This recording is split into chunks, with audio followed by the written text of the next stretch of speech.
परम पूज्य संत श्री मस्तराम बापा का अत्यंत विस्तृत जीवन परिचय, प्रमुख शिक्षाएं एवं प्रेरणादायक संदेश। भाग 1, प्रारंभिक जीवन, भावनगर आगमन और तपस्वी जीवन की शुरुआत। परम पूज्य संत श्री मस्तराम बापा गुजरात के उन विरले संतों में गिने जाते हैं जिन्होंने अपने संपूर्ण जीवन को भगवान की भक्ति, कठोर तपस्या, मौन साधना, मानव सेवा और पूर्ण वैराग्य के लिए समर्पित कर दिया। आज भी गुजरात के लाखों श्रद्धालु उन्हें अत्यंत श्रद्धा और विश्वास के साथ स्मरण करते हैं। विशेष रूप से भावनगर शहर के चित्रा क्षेत्र में स्थित उनका आश्रम और समाधि स्थल हजारों भक्तों की आस्था का प्रमुख केंद्र है। यहाँ आज भी अखंड धुनी, अन्न क्षेत्र, संत सेवा और निरंतर भक्ति की परंपरा उनके जीवन संदेश को जीवित रखे हुए है। श्री मस्तराम बापा के जन्म, परिवार और बचपन के संबंध में सार्वजनिक रूप से उपलब्ध प्रमाणित ऐतिहासिक जानकारी बहुत सीमित है। उनके जीवन से जुड़े अधिकांश प्रारंभिक विवरण आश्रम की परंपरा, पुराने सेवकों और भक्तों की मौखिक परंपरा के माध्यम से सुरक्षित रहे हैं।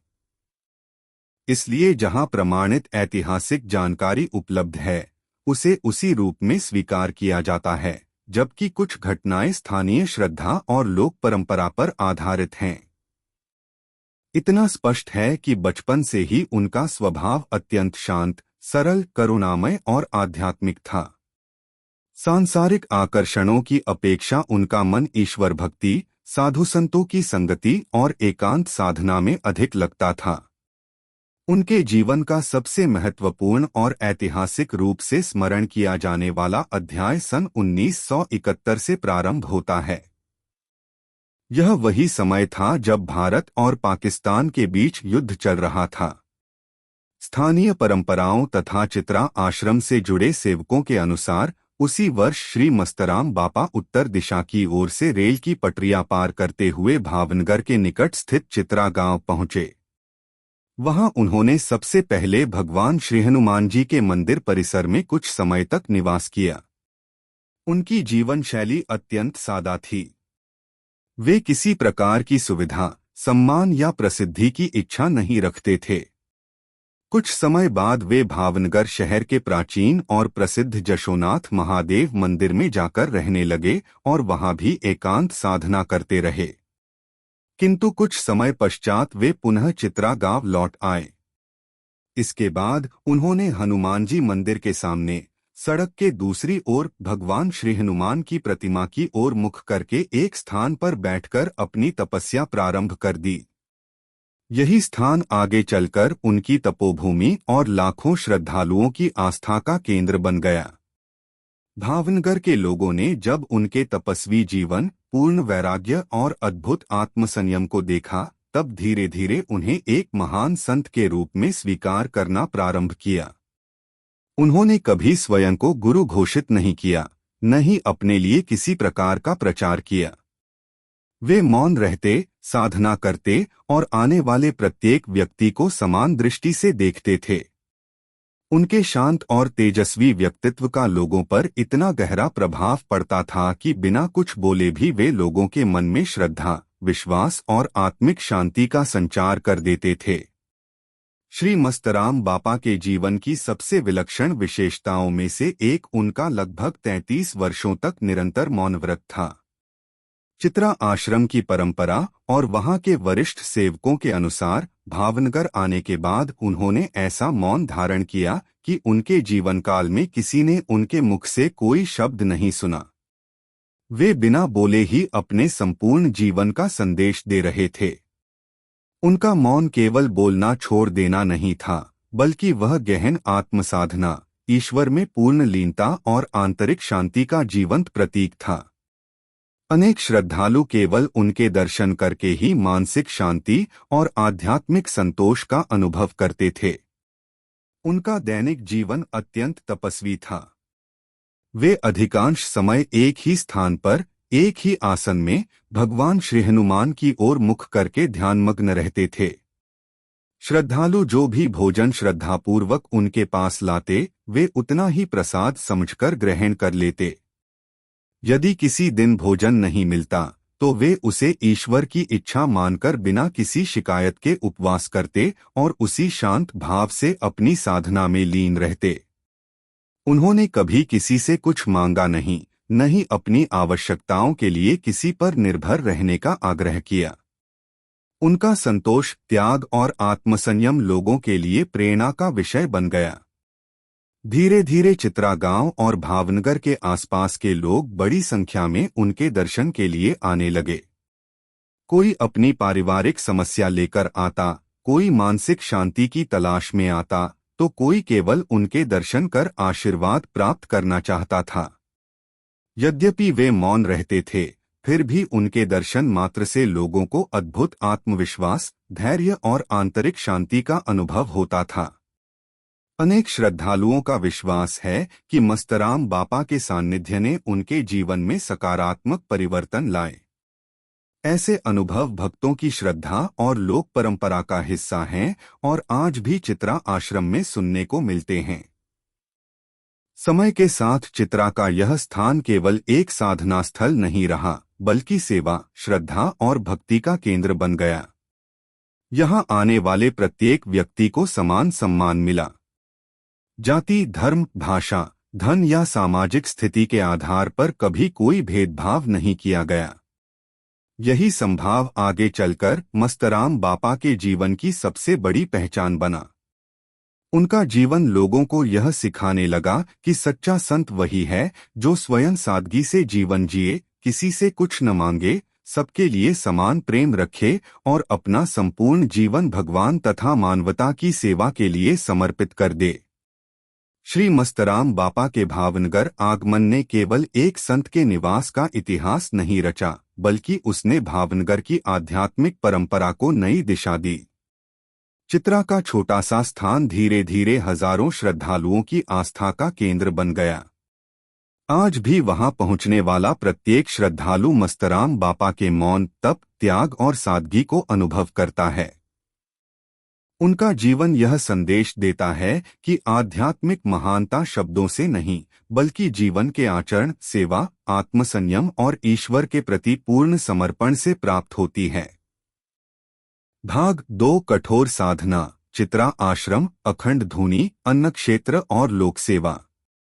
सन 1971 में भावनगर के चित्रा क्षेत्र में आने के बाद श्री मस्तराम बापा ने जिस स्थान को अपनी तपोभूमि बनाया, वही स्थान आगे चलकर लाखों श्रद्धालुओं की आस्था का केंद्र बन गया। प्रारंभ में वहां किसी बड़े आश्रम या भव्य मंदिर की व्यवस्था नहीं थी। वहां केवल सादगी, मौन, तपस्या और ईश्वर के प्रति पूर्ण समर्पण का वातावरण था। श्री मस्तराम बापा ने कभी अपने लिए आश्रम बनाने, प्रसिद्धि प्राप्त करने या अनुयायियों की संख्या बढ़ाने का प्रयास नहीं किया। वे एक ही स्थान पर भगवान श्री हनुमान जी की ओर मुख करके साधना में लीन रहते थे। धीरे धीरे उनके तप, त्याग और आध्यात्मिक तेज से प्रभावित होकर श्रद्धालुओं की संख्या बढ़ने लगी। लोगों ने अनुभव किया कि यह स्थान केवल एक साधारण निवास नहीं, बल्कि आध्यात्मिक ऊर्जा और आत्मिक शांति का केंद्र बन चुका है। चित्रा स्थित श्री हनुमान जी मंदिर के सामने जहां मस्तराम बापा साधना करते थे, वह स्थान समय के साथ एक पवित्र तपोस्थली के रूप में प्रसिद्ध हो गया। भावनगर और आसपास के गांवों से लोग प्रतिदिन उनके दर्शन के लिए आने लगे। वे मौन रहते थे, इसलिए कोई प्रवचन नहीं देते थे, फिर भी उनका शांत चेहरा, स्थिर दृष्टि और तेजस्वी व्यक्तित्व लोगों के मन को गहराई से प्रभावित करता था। अनेक श्रद्धालुओं का अनुभव था कि उनके दर्शन मात्र से मन शांत हो जाता था और जीवन की कठिनाइयों का सामना करने का साहस मिलता था। इसी कारण धीरे धीरे उनकी ख्याति पूरे सौराष्ट्र और गुजरात के अन्य क्षेत्रों तक फैल गई। श्री मस्तराम बापा ने लगभग 33 वर्षों तक मौन साधना की। यह केवल बोलना छोड़ देने का संकल्प नहीं था, बल्कि पूर्ण आत्मसंयम, ध्यान और ईश्वर में निरंतर लीन रहने की साधना थी। वे घंटों तक एक ही आसन में बैठे रहते। मौसम कैसा भी हो, गर्मी, वर्षा या शीत, उनकी साधना में कोई परिवर्तन नहीं आता था। उनका पूरा जीवन यह सिखाता था कि मन की स्थिरता ही सबसे बड़ी शक्ति है। उन्होंने बिना एक भी शब्द बोले लोगों को धैर्य, संयम और आत्मविश्वास का संदेश दिया। चित्रा आश्रम की सबसे महत्वपूर्ण परंपराओं में से एक अखंड धूनी है।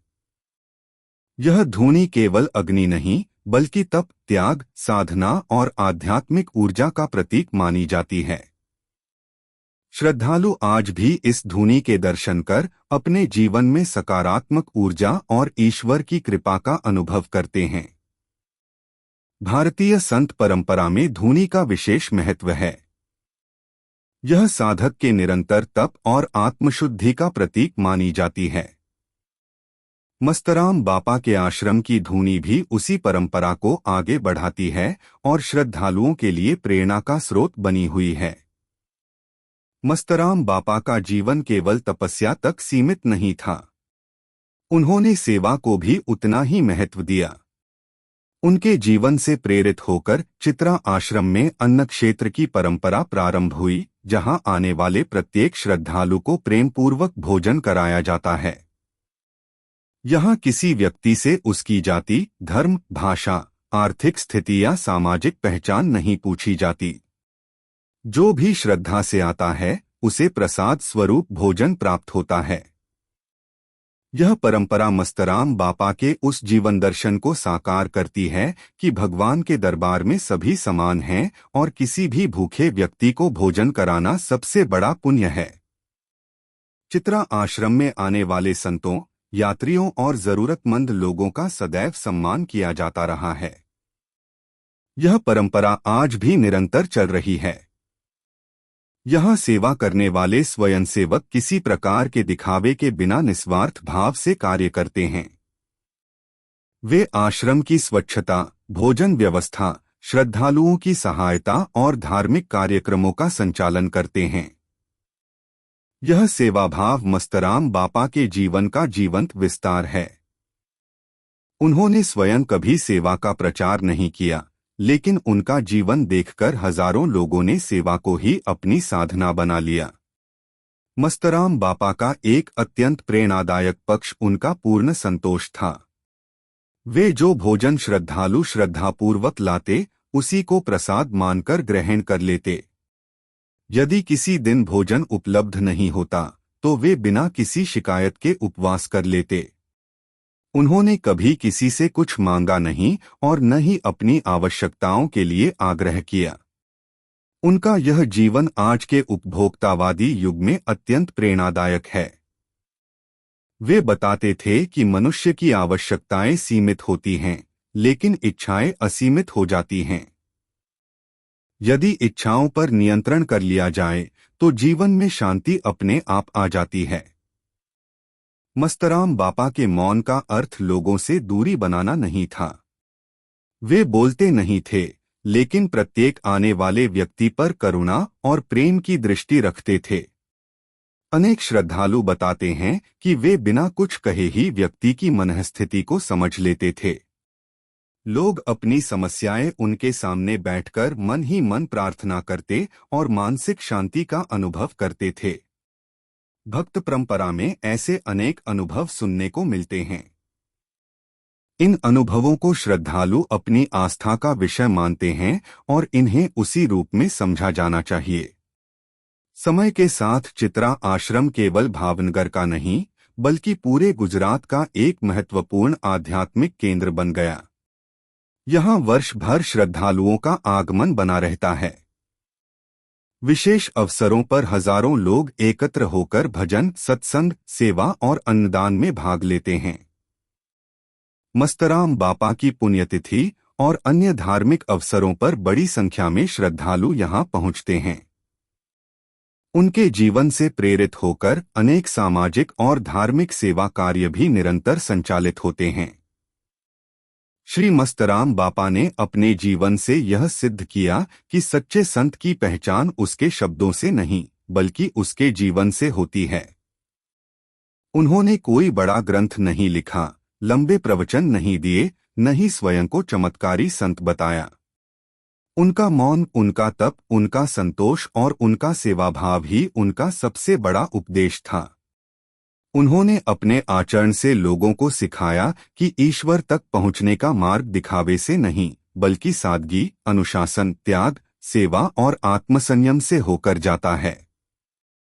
आज भी चित्रा आश्रम पहुंचने वाला प्रत्येक श्रद्धालु मस्तराम बापा की तपस्या की अनुभूति करता है। अखंड धुनी, अन्न क्षेत्र, समाधि स्थल और शांत वातावरण उनके जीवन के संदेश को जीवित रखते हैं। यह स्थान केवल दर्शन का केंद्र नहीं, बल्कि सेवा, समानता, श्रद्धा और आत्मिक शांति का विद्यालय है, जहां से प्रत्येक व्यक्ति अपने जीवन के लिए कोई न कोई प्रेरणा लेकर लौटता है। भाग 3, जीवन दर्शन, भक्तों के अनुभव, समाधि, विरासत और समाज पर प्रभाव। श्री मस्तराम बापा का संपूर्ण जीवन यह सिद्ध करता है कि एक संत की वास्तविक पहचान उसके वचनों से नहीं, बल्कि उसके आचरण से होती है। उन्होंने लगभग 33 वर्षों तक मौन धारण किया, इसलिए उन्होंने प्रवचन देकर लोगों को धर्म का मार्ग नहीं दिखाया। इसके स्थान पर उन्होंने अपने जीवन को ही एक जीवंत संदेश बना दिया। उनके तप, त्याग, आत्मसंयम, संतोष, सादगी और निष्काम सेवा ने हजारों लोगों के जीवन को प्रभावित किया। जो व्यक्ति उनके पास आता था, वह केवल एक मौन साधु को नहीं देखता था, बल्कि एक ऐसे तपस्वी संत के दर्शन करता था जिसने अपने जीवन का प्रत्येक क्षण भगवान को समर्पित कर दिया था। यही कारण है कि भावनगर और सौराष्ट्र क्षेत्र के लोग उन्हें केवल संत नहीं, बल्कि श्रद्धा, विश्वास और आत्मिक शांति का प्रतीक मानते हैं। मस्तराम बापा का सबसे बड़ा उपदेश उनका मौन था। सामान्यतः संत अपने विचार शब्दों द्वारा व्यक्त करते हैं, लेकिन मस्तराम बापा ने अपने मौन के माध्यम से लोगों को यह सिखाया कि जब मनुष्य अपने मन को शांत कर लेता है, तभी वह ईश्वर के सबसे निकट पहुंच सकता है। वे बिना बोले भी लोगों को धैर्य, संयम और आत्मविश्वास का संदेश देते थे। उनके सामने बैठने वाले अनेक श्रद्धालु बताते हैं कि उनके तेजस्वी चेहरे और शांत दृष्टि को देखकर मन की अशांति स्वतः समाप्त होने लगती थी। यही कारण था कि लोग केवल दर्शन के लिए दूर दूर से चित्रा आश्रम पहुंचते थे। भावनगर के चित्रा क्षेत्र में स्थित उनका आश्रम समय के साथ केवल एक धार्मिक स्थल नहीं रहा, बल्कि श्रद्धा और सेवा का केंद्र बन गया। यहाँ आने वाले प्रत्येक व्यक्ति को समान सम्मान मिलता है। कोई अमीर हो या गरीब, शिक्षित हो या अशिक्षित, किसी भी जाति या धर्म का हो, सभी को एक समान दृष्टि से देखा जाता है। यही संभाव मस्तराम बापा के जीवन का सबसे बड़ा संदेश था। उन्होंने कभी किसी प्रकार का भेदभाव स्वीकार नहीं किया। उनके जीवन ने यह सिखाया कि भगवान के सामने सभी मनुष्य समान हैं और सच्चा धर्म वही है जो सभी के प्रति प्रेम और सम्मान का भाव सिखाए। श्री मस्तराम बापा के जीवन काल में और उनके ब्रह्मलीन होने के बाद भी अनेक श्रद्धालुओं ने अपने व्यक्तिगत अनुभव साझा किए हैं। अनेक लोग बताते हैं कि कठिन परिस्थितियों में चित्रा आश्रम जाकर उन्हें मानसिक शांति प्राप्त हुई। कुछ श्रद्धालु यह अनुभव करते हैं कि मस्तराम बापा की समाधि पर प्रार्थना करने से उन्हें कठिन निर्णय लेने का साहस मिला। कई लोगों ने जीवन की निराशा से बाहर निकलने की प्रेरणा प्राप्त की। अनेक परिवारों का विश्वास है कि मस्तराम बापा की कृपा से उनके जीवन में सकारात्मक परिवर्तन आए। ऐसे अनुभव भक्तों की व्यक्तिगत आस्था और लोक परंपरा का हिस्सा हैं। इन्हें श्रद्धालु श्रद्धा के साथ स्वीकार करते हैं और इन्हें उसी रूप में समझना उचित है। मस्तराम बापा ने अपने जीवन में कभी चमत्कारों का प्रदर्शन नहीं किया और न ही लोगों को चमत्कारों के पीछे भागने की प्रेरणा दी। उनका पूरा जीवन इस बात का उदाहरण था कि सबसे बड़ा चमत्कार मनुष्य के भीतर होने वाला परिवर्तन है। यदि किसी व्यक्ति के भीतर क्रोध के स्थान पर शांति, स्वार्थ के स्थान पर सेवा, अहंकार के स्थान पर विनम्रता और निराशा के स्थान पर विश्वास आ जाए, तो यही सबसे बड़ा आध्यात्मिक परिवर्तन है। उनका जीवन लोगों को बाहरी चमत्कारों की अपेक्षा आत्मसुधार और आत्मशुद्धि की ओर प्रेरित करता है। चित्रा स्थित मस्तराम बापा की समाधि आज भी लाखों श्रद्धालुओं के लिए आस्था का केंद्र है। प्रतिदिन बड़ी संख्या में लोग वहां पहुंचकर श्रद्धापूर्वक प्रणाम करते हैं, धूनी के दर्शन करते हैं और ईश्वर से प्रार्थना करते हैं। आश्रम का शांत वातावरण, साधना की परंपरा और सेवा का भाव प्रत्येक श्रद्धालु के मन को गहराई से स्पर्श करता है। समाधि स्थल केवल स्मृति का स्थान नहीं है, बल्कि यह मस्तराम बापा के जीवन दर्शन का जीवंत प्रतीक है। वहां पहुंचने वाला प्रत्येक व्यक्ति यह अनुभव करता है कि त्याग, मौन और सेवा का जीवन आज भी लोगों को प्रेरित कर रहा है। चित्रा आश्रम की सबसे बड़ी विशेषता यह है कि यहां आज भी मस्तराम बापा द्वारा स्थापित सादगी और सेवा की परंपरा को बनाए रखने का प्रयास किया जाता है। आश्रम में आने वाले श्रद्धालुओं के लिए अन्न क्षेत्र की व्यवस्था, अखंड धूनी की सेवा, धार्मिक कार्यक्रमों का आयोजन तथा समाजहित के अनेक कार्य निरंतर चलते रहते हैं। यहां सेवा करने वाले स्वयंसेवक इसे अपना सौभाग्य मानते हैं। उनके लिए यह केवल सामाजिक कार्य नहीं, बल्कि मस्तराम बापा के प्रति श्रद्धा व्यक्त करने का माध्यम है। मस्तराम बापा की लोकप्रियता केवल भावनगर तक सीमित नहीं रही। समय के साथ गुजरात के विभिन्न जिलों तथा देश के अन्य भागों में रहने वाले श्रद्धालुओं तक भी उनकी ख्याति पहुंची। आज अनेक परिवार अपने बच्चों को उनके जीवन के बारे में बताते हैं ताकि नई पीढ़ी सेवा, सादगी, अनुशासन और भगवान के प्रति श्रद्धा जैसे मूल्यों को समझ सके। विशेष रूप से गुजरात से बाहर रहने वाले लोग भी जब भावनगर आते हैं तो चित्रा आश्रम में दर्शन करना अपने लिए सौभाग्य मानते हैं। मस्तराम बापा का प्रभाव केवल धार्मिक जीवन तक सीमित नहीं है।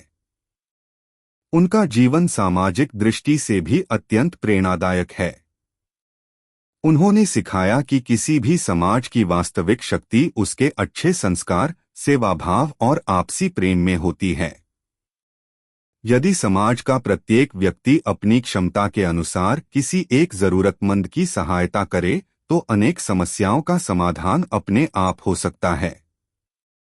उनका जीवन हमें यह भी सिखाता है कि सेवा करने के लिए बड़े संसाधनों की आवश्यकता नहीं होती।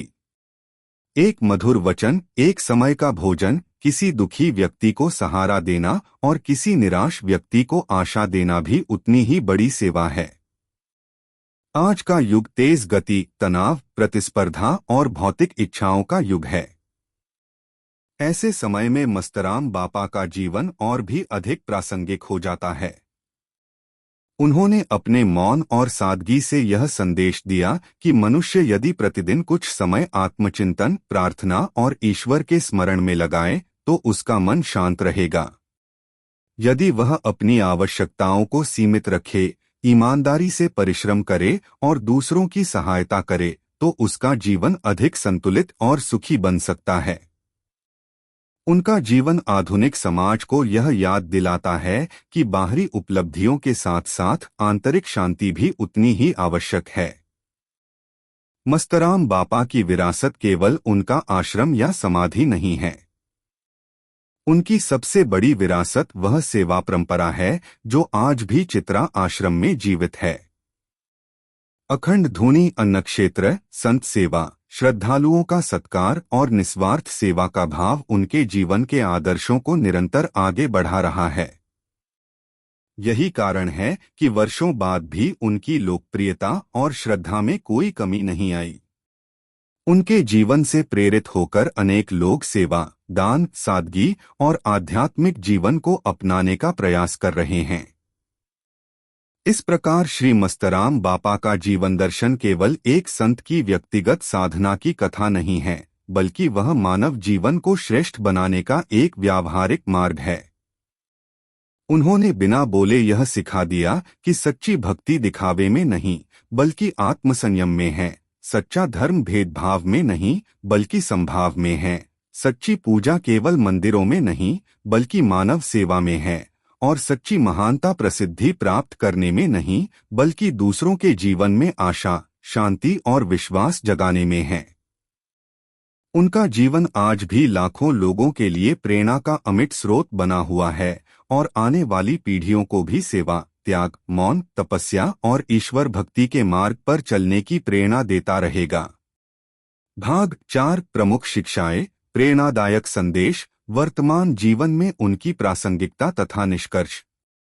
श्री मस्तराम बापा का संपूर्ण जीवन इस सत्य का जीवंत उदाहरण है कि आध्यात्मिक महानता केवल ज्ञान, प्रवचन या प्रसिद्धि से प्राप्त नहीं होती, बल्कि त्याग, तपस्या, सेवा, आत्मसंयम और भगवान के प्रति पूर्ण समर्पण से प्राप्त होती है।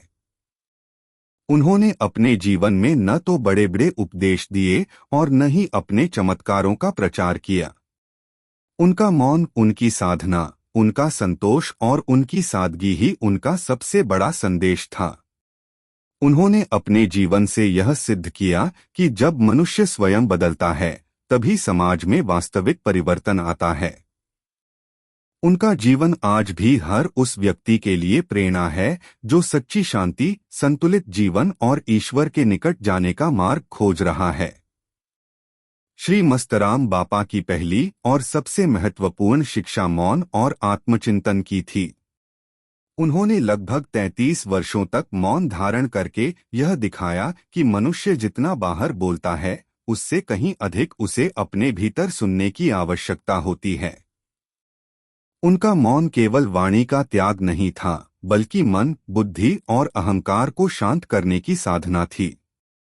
वे यह संदेश देते हैं कि यदि मनुष्य प्रतिदिन कुछ समय मौन रहकर अपने विचारों, कर्मों और जीवन का आत्ममंथन करे, तो वह अनेक गलतियों से बच सकता है और अपने जीवन को सही दिशा दे सकता है। आज के शोर, तनाव और भागदौड़ भरे जीवन में उनका यह संदेश अत्यंत प्रासंगिक है। उनकी दूसरी महान शिक्षा सादगीपूर्ण जीवन और संतोष थी। उन्होंने कभी धन, प्रसिद्धि, सम्मान या सुख सुविधाओं की इच्छा नहीं की। जो मिला उसे भगवान का प्रसाद मानकर स्वीकार किया। यदि भोजन मिला तो उसे श्रद्धा से ग्रहण किया और यदि नहीं मिला तो बिना शिकायत के उपवास कर लिया। उन्होंने अपने जीवन से यह सिखाया कि मनुष्य की वास्तविक समृद्धि उसकी इच्छाओं की अधिकता में नहीं, बल्कि संतोष में होती है। आज जब लोग अधिक से अधिक भौतिक वस्तुएं प्राप्त करने की दौड़ में मानसिक शांति खोते जा रहे हैं, तब मस्तराम बापा का जीवन हमें संतुलित और सरल जीवन जीने की प्रेरणा देता है। श्री मस्तराम बापा ने ईश्वर पर पूर्ण विश्वास रखने का संदेश दिया। उन्होंने यह नहीं कहा कि जीवन में कठिनाइयां नहीं आएंगी, बल्कि उन्होंने अपने जीवन से दिखाया कि कठिन परिस्थितियों में भी भगवान पर विश्वास बनाए रखना चाहिए। उनका संपूर्ण जीवन ईश्वर समर्पण का उदाहरण था।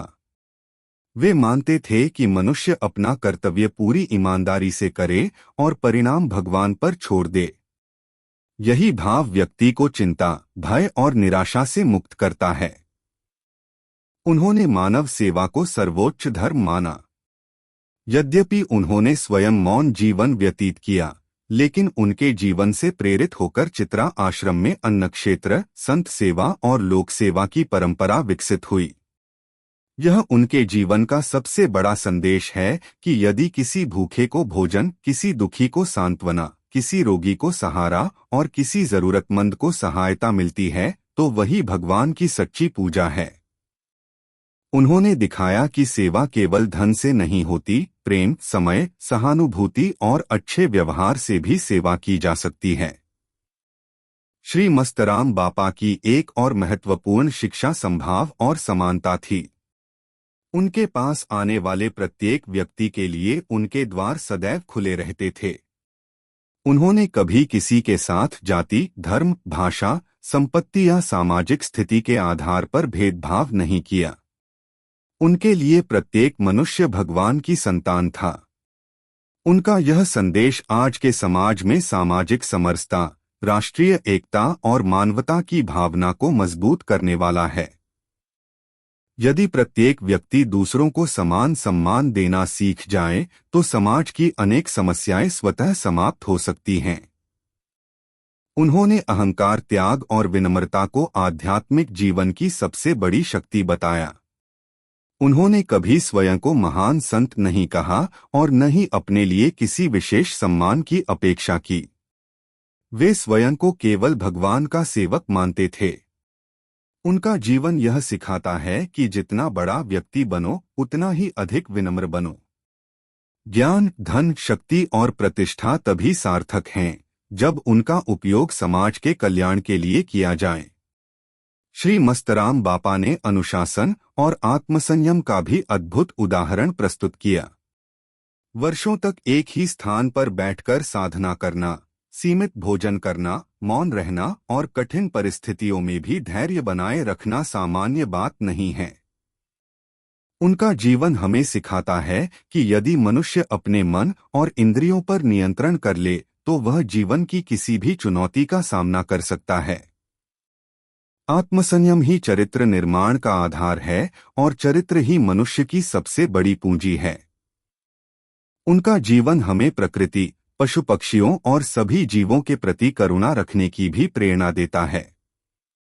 वे मानते थे कि भगवान केवल मंदिरों में नहीं बल्कि प्रत्येक जीव में निवास करते हैं।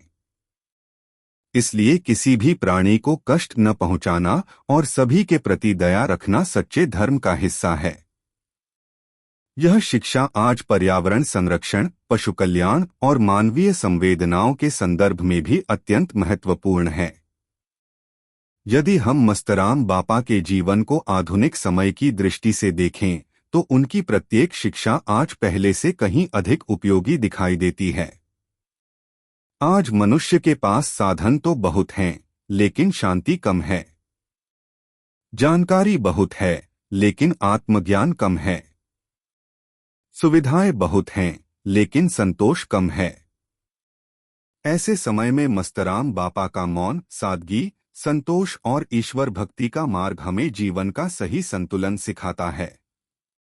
वे हमें बताते हैं कि सफलता केवल आर्थिक उपलब्धियों से नहीं मापी जाती, बल्कि इस बात से मापी जाती है कि हमने अपने जीवन से कितने लोगों के जीवन में सुख, आशा और प्रेरणा का प्रकाश पहुंचाया।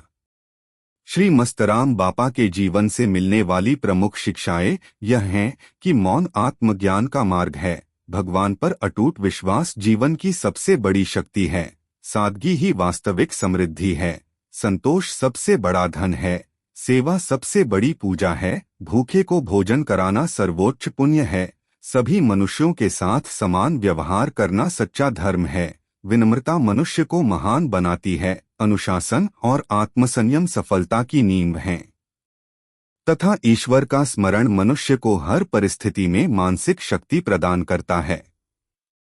अंततः परम पूज्य संत श्री मस्तराम बापा केवल भावनगर या गुजरात के संत नहीं हैं, बल्कि वे भारतीय संत परंपरा के उन तपस्वी महापुरुषों में से एक हैं जिन्होंने बिना बोले लाखों लोगों के जीवन को प्रभावित किया। उनका मौन आज भी बोलता है, उनकी तपस्या आज भी प्रेरणा देती है, उनकी सादगी आज भी लोगों को आकर्षित करती है और उनकी सेवा परंपरा आज भी मानवता का संदेश दे रही है। चित्रा स्थित उनका आश्रम, अखंड धूनी, अन्न क्षेत्र और समाधि आने वाली पीढ़ियों को यह स्मरण कराते रहेंगे कि सच्ची भक्ति शब्दों में नहीं, जीवन के आचरण में होती है, सच्चा धर्म सेवा में होता है, सच्ची साधना आत्मसंयम में होती है और सच्ची महानता दूसरों के जीवन में प्रकाश फैलाने में होती है।